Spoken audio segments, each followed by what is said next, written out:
welcome back to the Heart of Poland show, the impossible mission to discover the heart of Poland. Now, few international relationships are more important to Poland than the one that it has with the United States of America. And few elements to international relations are more important than business, trade. They send people across, they make the wheels of our daily life flow. And US-Polish trade is booming, and US-Polish relations are absolutely fantastic.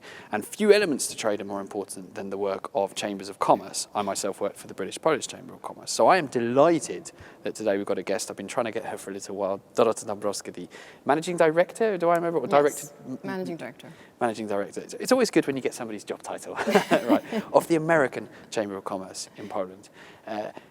Dorota, let's maybe start with the tradition of what you've got in your as your special. I thought for a while what to bring, and I brought a ring. I don't know if it's close up on it. It's a ring that I got from my aunt in Wrocław in the 1980s. I was a teenager, and it's actually very special. It's kind of handmade, but it's got a Varsovia and a picture of the Warsaw Mermaid. Wow. And this is when I lived in the States, and I was just visiting Poland, and so I never, actually now when I pulled it out to bring something special, I thought, who knew that my life would be shaped by Warsaw and in Warsaw, and this would be my chosen home. So I'm going to break the rules of Heart of Poland want to see that? And get up. I used to wear it as a teenager. I should wear it now more often. Sorry to the. I can feel them looking at me now. This is extraordinary. So do you know it? I don't know where she got it from. I have no idea, but she gave it to me, and it's silver, and it's beautiful. It could be what I guess it was called a signet or a stamp for sealing letters. Please go ahead. Fits my little finger, but I won't ask you to give it to me. So you were a teenager wearing that, living Yes. in the US. Yes, and a college student. College student. Yes, wanting to be Polish. Speaking Polish. Speaking Polish, yes. I was born American, but in a Polish home, so we spoke Polish at home. And where were your family's origins? In the U.S., New York, and then we moved to Texas. So I'm raised in Texas, in the woods, literally, wilderness. We bought land, felled the trees, made space, lived in a tent for a while before we built a house. So there's the pioneer story, real immigrants of the U.S. And but when I was about 10 years old, I discovered Poland. And that changed me very much, changed my life, changed my personality. And so I decided later that when I grow up and finish college in the U.S., I'll move to Poland. And so I did that, and I moved here in 1992, wanting to live and be in Poland and be Polish. And what did the discovery look like? When I discovered Poland, it was 1980. It was communist Poland, and as a 10-year-old child, I was in love with Poland then. I guess what really resounded with me was the lack of consumerism. So you visited Poland I visited as Poland a 10-year-old? as a 10-year-old. I lived here for a year, and we left right before the martial law. But my mother left us here with our grandparents, me and my sister. And so just the collision with family. We have huge family in Wrocław, so all these cousins and aunts and uncles, and the names day, imieniny celebrations. My grandmother would braid my hair and put big bows in them, and it was 1950s America. Everything that was best about life with the family. And back in the U.S., we lived in the woods. We were alone pretty much, and so it was just a whole different lifestyle. And the fact that in Poland, people, they were, nice and cultured. They knew how to eat with a fork and knife. It didn't matter what, you didn't have brand names. It didn't matter what you were wearing as long as it was clean and ironed. So just kind of very, good values, basic values, and, contrasting that with, with America. And so when I went back to America, then after the year, then I was hit again with, that was the culture, the culture clashes that I've experienced. The consumerism for sure bothered me, the waste. I mean, as a young girl, really? As a young girl, yeah. 11-ish, 12. I was 11 then, yeah. I mean, in Poland, the milkman in those days still brought the milk. There was nothing wasted, everything was recycled, so when we look now at being sustainable, in those days, the factories were not, were not ecological in any way, but everyday life, was very sustainable. Nothing was wasted, everything was reused, and that really appealed to me. That's extraordinary because for the dream of so many people in Poland, especially in those years, was to get to the US, and here you are coming from the US and falling in love with Poland. People thought. I mean, so when I did move here, people didn't know what to do with me because they had no idea, who's this crazy person? What, they couldn't put me anywhere. So it was. So after your studies, which were in the US. Yes, in the US. Yes, in Wisconsin. What did you study? I studied economics and Slavic studies. I learned Russian. Ah, wow. It was an attempt to just position me back in Eastern Europe. And your Polish was a bit dodgy, or? No, perfect. No, because after the year I lived here, I was perfect Polish. So I still make it. My daughter now corrects me just because I'm, paid less attention. But no, my Polish is perfect. Yeah. That's fantastic. So early 90s Poland for me is like this folklore period where anything was possible.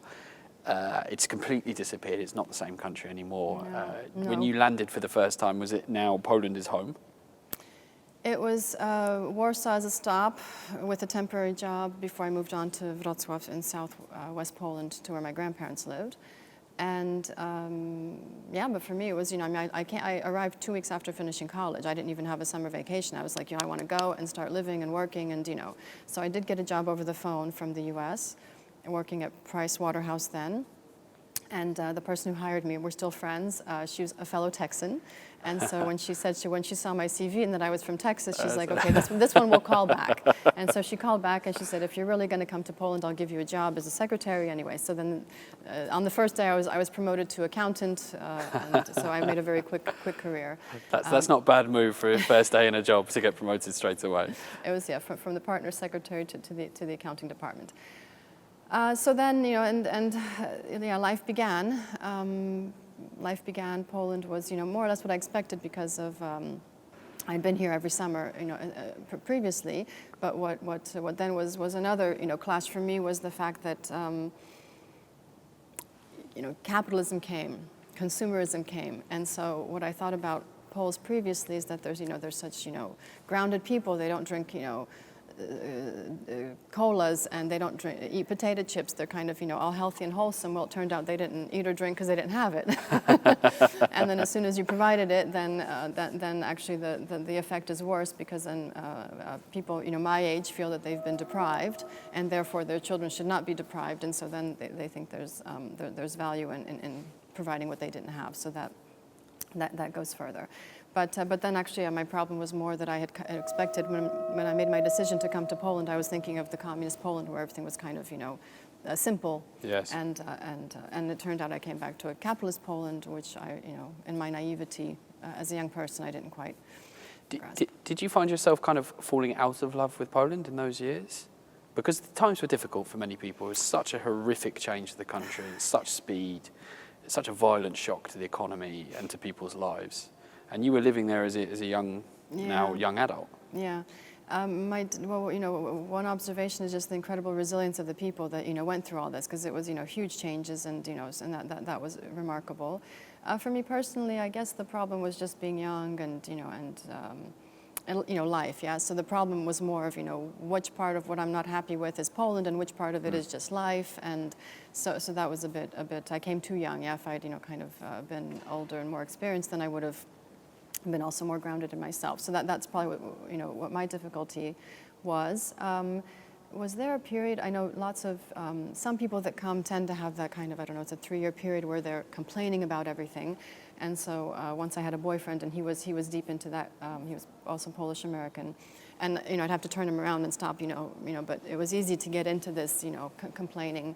I don't see so much of that anymore. I mean, but then it was difficult to manage. I remember, those early days. I mean, just to make it clear for those that didn't understand, I was in my first year. I was about to go back to the U.S. and I wanted to have something to eat. And I don't cook too much, but I wanted to have potatoes. And so I went to the store and I wanted 2 potatoes.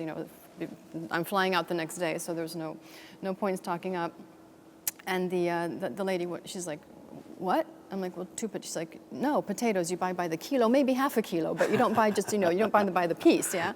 And she was yelling at me, and then the younger assistant, the younger sales clerk that was next to her said, fine, I'll weigh you the 2 potatoes. It's not half a kilo, but anyway. So it's one of those things where you're out of.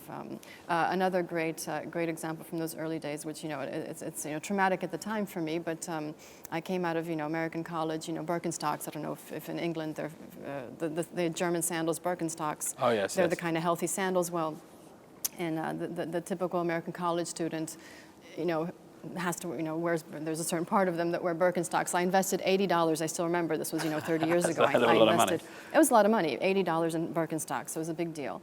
And I wore them in Wisconsin, where I went to college, and that's very cold. And so you just had, wool socks and your Birkenstocks. That was also. So one day I go out here in Poland in the winter, in wool socks and my Birkenstocks, and not thinking anything, of course. And I'm on the tram, and in the back, and literally there's a middle-aged alcoholic sitting behind me, and he leans over, and with the utmost concern in his voice and heart, he says, "Dear," he's like, "you don't have money for shoes?" And I was just, it took me a while to even understand what he meant, and I'm like, oh my God, and I have not worn those Birkenstocks since, obviously. It's, but those are. So during the 90s, you're kind of climbing up the corporate ladder. What were you doing in that period up until you became MD? Probably finding myself. I was an accountant. I became a bona fide accountant in Poland, having had one course in. It was at Accounting 101 in college. It was the last year. Just so I knew my debits and credits. I knew how to, so that was actually enough to get me by. So I was at Pricewaterhouse and at Shell as an accountant. And then I decided I don't want to be an accountant anymore, because at that time, the laws were changing so quickly, and VAT was coming in, and every day you just had to read all the legal newspapers, and that wasn't my thing at some point. So I said, either I'm going to dive into this and be financial director, or I'm moving on. So I decided to move on, and after 3 years in Warsaw, I moved to Wrocław to my grandparents, and I took a job with the Warsaw Business Journal, and I became a journalist. In those days, it was possible. No shame in that. It was possible. So I dabbled in journalism. I did my MBA at the time with the Canadian University program here. And after finishing 2 years there, or 3 years, I moved back to Warsaw. And was back to business, and I was running a freight forwarding company for an Austrian investor. And so I was into air and ocean cargo. That was my third career, also not my cup of tea. But being at that cargo company, I became a member of AmCham. My friend was... the American Chamber of Commerce. Yes, the American Chamber of Commerce. My friend was the director. He knew he was leaving, and he had known me in different roles, and said I'd be good for the job. So you have been MD of AmCham for quite some time, haven't you? Over 16 years now. That's quite an impressive tenure. Patty, I tell you, it's just like yesterday I started, and I can remember, my first day, I still have the feelings. It's incredible. It goes quickly. I don't think I've been in a job for longer than 16 months. But this is the kind of job you just, I talk to people and I can tell that they're like, I'm like, you can't have my job, because I know that's what they're getting after. It's a great job. It's never a dull moment. It's never the same day. It's so much, it's incredible, really. It's incredible. Let's look back then at that change from 2001 to today and American-Polish relations over that period. I know that's the broadest and most general question I can possibly ask. Luckily, it's always good. Recently, it's even better. So, it kind of, sometimes when you see things that are bad and you're like, oh, they can't get worse than they do. Well, and you see things that are good, and it's nice to know that they can even get better. It's a special relationship, Polish-American. Poles, everybody in Poland, like nowhere else in Europe, not even in Eastern Europe, everybody in Poland has, family in the U.S. Yes. Yeah, one way or the other, you've got family in the U.S., and it's either old immigration or it's, more recent immigration. So there's that link. There's a huge, World War II is the other link with the U.S. Army, finally freeing Poland of the tragedies of World War II. And then, of course, solidarity is probably maybe then the strongest element, where Ronald Reagan, a key figure with the Pope, John Paul, and with Margaret Thatcher, the key, and Lech Wałęsa, of course. There's that group that led to the freeing of Poland. So there's all this wonderful memory of what the U.S. has done that nobody else had done especially the nearby neighbors. And so Poles hold America deep in their heart. Yes. And that's the genesis of all. So most other chambers of commerce would probably kill for that kind of special relationship. They would. AmCham, I think, is the biggest or one of the biggest. We're going to be the strongest, if I can put it that way. We won't be the biggest in numbers, but we don't. But our membership base is high-end corporates. Yes, yes. So there's no Polish companies, no companies that don't have significant presence in the U.S. is our definition. So it's all, it's 1/3 of Fortune 500 companies. It's heavy in terms of weight and investment. And by far one of the most active as well in terms of the number of events. Let's just imagine that I'm watching now and I've never been to Poland, but I'm going to move there. Can you try and explain what does a Chamber of Commerce even do? What is the benefit? Yeah, because we're often misunderstood, and chambers of commerce do different things, I think, in different markets. Here, as a sort of expat chamber of commerce, or then our role is really heavy on lobbying and advocacy to make Poland a better place for doing business, and we do that on behalf of our member companies, but also keeping in mind the entire economy and all of Poland. On a practical level, though, we're an event company, we're an event organization. We put together big and small events and meetings and conferences, and that's all for the purpose of meeting and talking and especially to decision makers, to each other, and so on. So that's kind of what we do. So it's a lot of events. Never a dull moment, always new topics. The benefits of events. And you get big speakers as well. So you had your forum, I think, May We had big year. speakers, yes. So last year in April, we had another U.S.-Poland Business Summit. So we had the Deputy Secretary of Commerce from the U.S. We had Polish Prime Minister and Polish President opening and closing the event. So yes, we do have these opportunities. Probably some will be coming up this year as well. Not bad as a speaker lineup. They could have always got the premier British journalist in Poland. But we'll talk about that later. Okay, so let's break down then the US presence in Poland. What does it look like? Is it mostly companies just selling to Poland, or are we talking about lots of investment as well, production? It's a great story, and it's a story that we love to tell and point out to the Polish government, especially this recent government. We always have good relations. But at the beginning of this last government, there was talk about assembly lines and kind of, we don't want you to come in and rape the lands and take it away. And so we've really managed, I think, to communicate. And it's true for American investors, but also for most of the different nationalities, national investors, is that, you come in, 30 years ago with an assembly line, but then from that it's gone so far. And so if you take, for example, an international paper that came in with a privatization of a paper mill, they invested, they upgraded, they expanded, then they do more.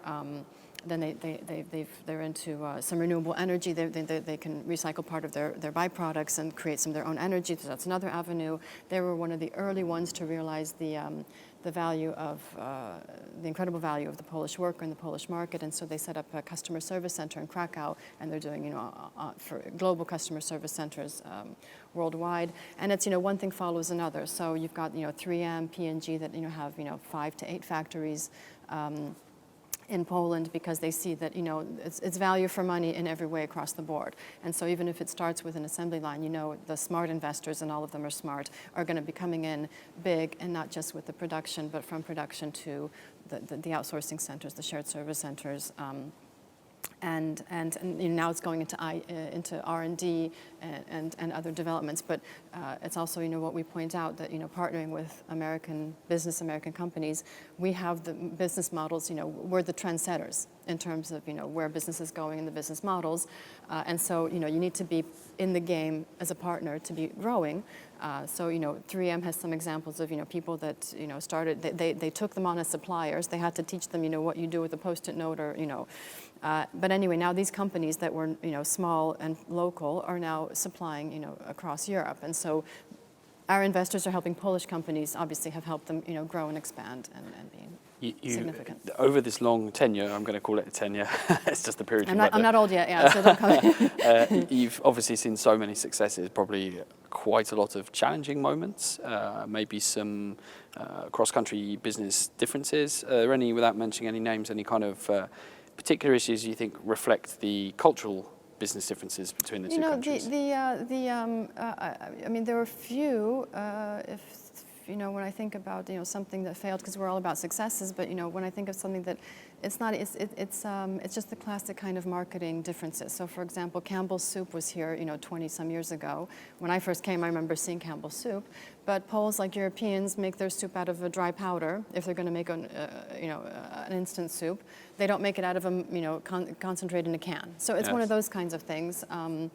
Sometimes companies came with something, it was too early, the market wasn't ready for whatever service they were usually providing, or the company came in and they just sent in somebody who they were trying to get rid of in the U.S. I mean, there's that element that you were shipping people off. I mean, some companies, 30 years ago, nobody knew what was going to happen with Poland, right? It's this is a huge success story that some people were taking a risk at that time, and we point out it was a risk you didn't know. And so sometimes, okay, let's send John. John has nothing better to do at home. He's about to retire, whatever. Let's send him over to Poland, and good luck and see what happens. And so if you had somebody like that, then sometimes it wasn't the right person, and some companies and investments were mismanaged. So the examples of things that went wrong, I can count on one hand. Yeah, so it's not really significant.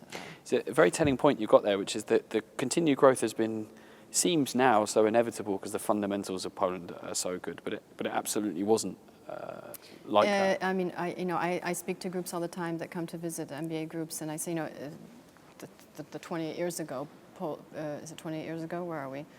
Almost 30. Yeah, it's really, it was 1990. So then, Poland and the Ukraine had a lot of similarities. I mean, historically, there are huge differences as well. But some people were betting on the Ukraine and not on Poland. But then, with recent events, then you see that Poland did essentially everything right, and the Ukraine did essentially everything wrong. And even though we missed opportunities along the way, while here there were moments missed and things that could have been better, even better. At the baseline we had, Poland is I think very strong on sensibility, above all. No political correctness, but sensibility, do the right thing, having the right people in the right place. Early on, because of the coming out of solidarity and communism and all that, people were willing to sacrifice a lot, and so you really had the right people doing the right thing. Then you had the shock therapy, which some people still, have a problem with that. I think it's more of a personal problem, but at the time, it really set the fundamentals strongly. So these are the economic changes that took place in the early 90s? The economic changes, which means that if you're not a viable, company, business, factory, you're off the market. It's like this is capitalism coming in and being harsh. Something that in recent times America didn't do, which sometimes surprises me. How is America looking for bailouts, government bailouts? This is for me, now being an expatriate from the U.S. for so long, it's un-American.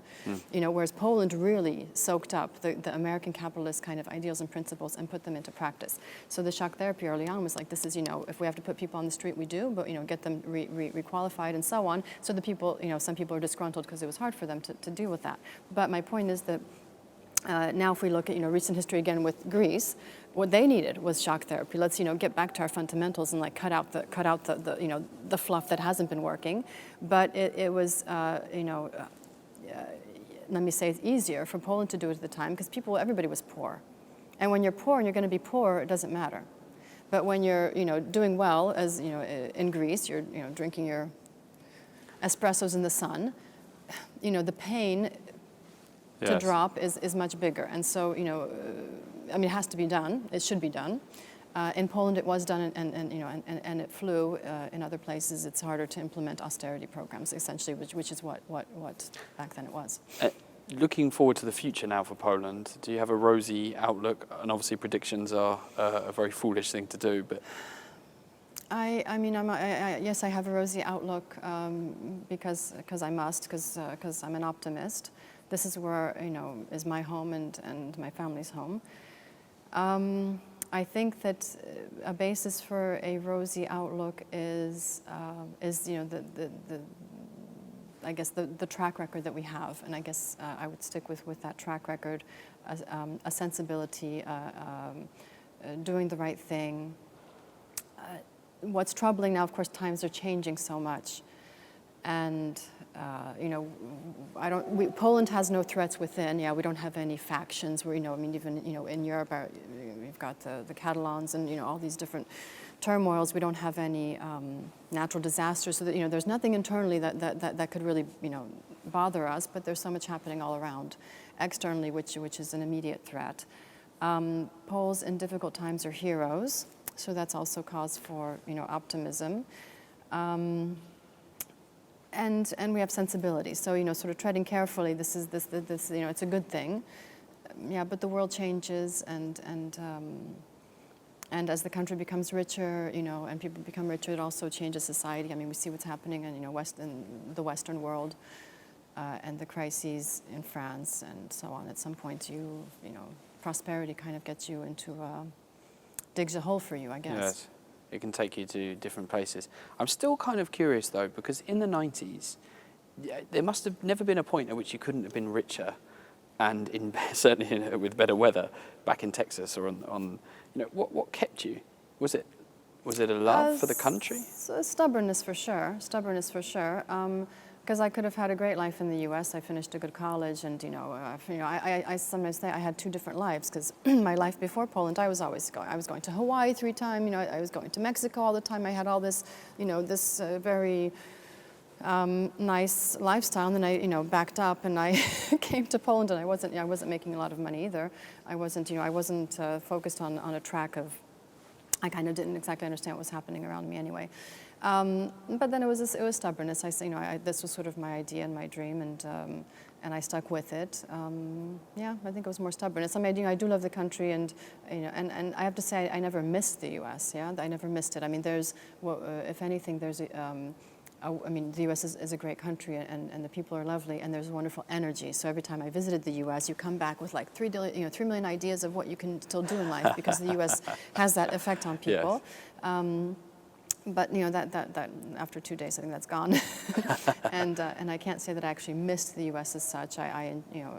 Poland. At the end, it's where my roots are. I know I'm Polish, and so therefore, I feel good in Texas. I have to say, I was visiting Texas a few years ago, back kind of my area in Houston, and we're riding down 1960, and it's a kind of a 3-lane highway or 4-lane highway both ways, and I had this this incredible emotions of and a couple of thoughts of oh my. How different the vegetation is. The whole, it's a road, it's a ditch, it's a strip mall. So the whole, it's how different it is than what I'm used to. And then the second feeling was like, oh, but how, I remember this. This is home. I remember this. And then the third feeling like, oh gosh, get the heck out of here, because this isn't where life is happening. And so I think that at the end of the day, growing up in Texas in the woods, there are no sidewalks. There's no place to walk. I kind of joke that U.S. has no sidewalks. That's why I live here. I like to be in a place where there's an old town, there's a sidewalk. I can go somewhere with an actual destination, and I can sit in a cafe and run into friends, and it's just a little bit more of a normal lifestyle. Definitely connect with that. What do you think is Polish about the Poles? Oh, that's. I think I may be too close to have a good answer. I mean, what's definitely you have to know about Poland is that we're Catholic. And being Polish is being Catholic, and that's it's taken me a long time to understand. I know that and I've seen that, but to understand the roots of that and to understand how deep it is, and that's why you have that's why the patriotism is connected with the church, and being so there is a lot of our history like no other is connected with the Catholic Church, and I'd have to say the Polish Catholic Church is different than in the Vatican. We're more holy than the Pope, and it's got its own kind of rules, much more strict than anywhere else I've seen. So. Are you a person of faith? I am very much a person of faith. However, I'm born Catholic, Catholic by birth and Protestant by choice. And it's maybe it's also a way to keep connected with maybe it's my American part, where the kind of Christian American, just simple Protestant American style, and even the Catholic churches in the U.S. are a little bit more to the people. And so I think my early experiences here with the Catholic Church just kind of at some point drew me away, and somebody introduced me to the International Church here, and so I'm a faithful churchgoer in that sense, and but sort of free in my choice of how I interpret that. And you mentioned your daughter. Have you got any other children? I have one daughter. She's turning 9 tomorrow. Right, 9? 9. 9, okay. And I wonder, because many people would say, well, yes, okay, the Catholic Church, you see how it's important for the sort of 50 plus, 40 plus market, although I'm constantly surprised by the number of children who I see going into mass on Sundays. How do you think perhaps that's now affecting children as young as 9? Well, we're at the point of it's time for communion, so this is a current issue, and she doesn't want to go. I'm not sure why. I don't want her to go unless she really wants to go. I mean, my communion, it didn't have any impact on me, so I'm like, don't do it unless it has meaning. And I'm kind of wondering if I can get away with it. So far, it looks like I can get away with it. The problem more would be that as if you do go through communion here, there's a big obligation on the whole family, and I'd have to go to church all the time, and I wasn't confirmed, so I think I'd have a lot of confessing to do, which I'm not interested in doing. So, well, we've done half an hour of confessing here today. So anyway, it looks like we're getting around it, and I see now that there are lots of the children that don't go to religion class. That she has been going to religious class, and she did go to a Catholic preschool. So we don't shy away from it. But anyway, I think you can still it's okay to nowadays it's okay to not be so deep into it. But I think there's also probably an element that as we all get older, we're going to, I think the people that don't necessarily go to church now, a good portion of them will fall back when they get older, when they have kids. I think that's, something that always comes in. You start to be like your parents at some point. Yes. And church is part of that. Yes. Well, Dorota, thank you very much for this. I could easily talk for another couple of hours with you. My pleasure. It's been a very interesting ride through US-Polish relations. I'll ask you just to sum up US-Polish relations in one word. Warm. Good word. I was thinking, is she going to say warm? Warm. Warm. Special, I thought maybe you were going to say. Warm. Dorota, thank you so much for joining us. My and pleasure. Where can we find more information about the American Chamber of Commerce? www.amcham.pl. So yes. we're, Google us. We're everywhere. Easy to find me. So if anybody's interested, of course, I field lots of questions. Happy to do that. Yes, font of all knowledge. And of course, you can find the First News, the preeminent English language source for news, opinion, and stories about this wonderful country of Poland. Don't forget to make sure that you share the Heart of Poland program wherever you find it, on every single channel. And if you happen to know anyone from the US who's interested in Poland, then I can think of no better person to come to, no better organisation to be a part of than the American Chamber of Commerce. Thank you very much, Dorota. See you again for the next episode of Heart of Poland.